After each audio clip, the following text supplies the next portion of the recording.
את אמרת לי שקנית שעון קוקייה. קוקויו. מה נסגר איתך, ריבונו של עולם?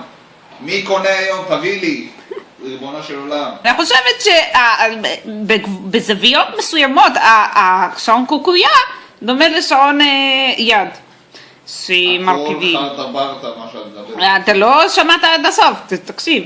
מה שאני קניתי בעצם שעון יד שמדמה בראש את המחשבה של השעון קוקויה שנופל לשמיימה. חוץ מזה שאני הלכתי בעצם ברחוב, במעלה הרחוב למטה, ומה שאני ראיתי שם זה שנפל פתאום, הסתכלתי קדימה ואני רואה שעון קוקויה.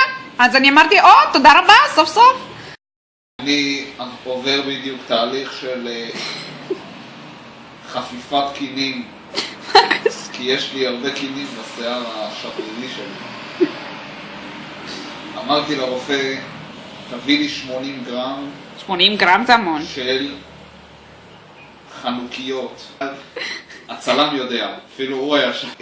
הנה ככה אני מצליח, הופה, עכשיו אני אפתח את העיניים והכל יהיה טוב. הופה, זהו. אני לא יודע מה קרה לטכנולוגיה בגוף שלי, אבל הכל נהרס שם בגללכם. אתם האשמים. אני חייב לדעת מאיפה היא עשתה את הדלק הזה, הוורוד. אני חייב גם לעשות את זה. אני רוצה לצבוע קצת את השפתיים. הופה, נפתח לי העיניים. נסגר עוד פעם. הופה, נפתח. זהו, נסגר.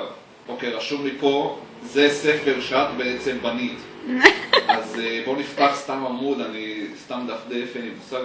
מה זה הבושה וחרפה הזה? על מה אתה מדבר, כן?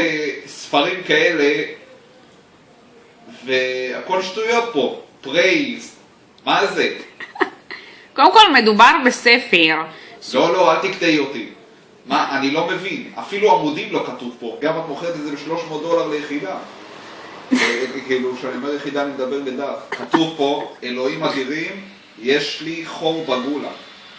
קודם כל הגולה שלך היא מאוד גולה. יש לי הרבה גולות. אני חושבת ש... גולות, אבל זה לא קשור לנושא שלנו.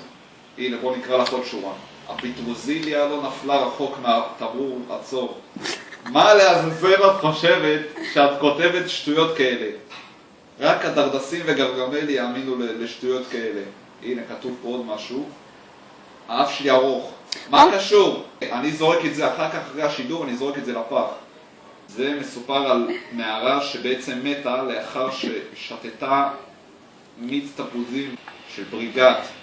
אני באתי עם פפיון סגול.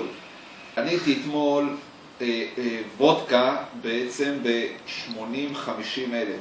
יכולים לעשות קאט ועכשיו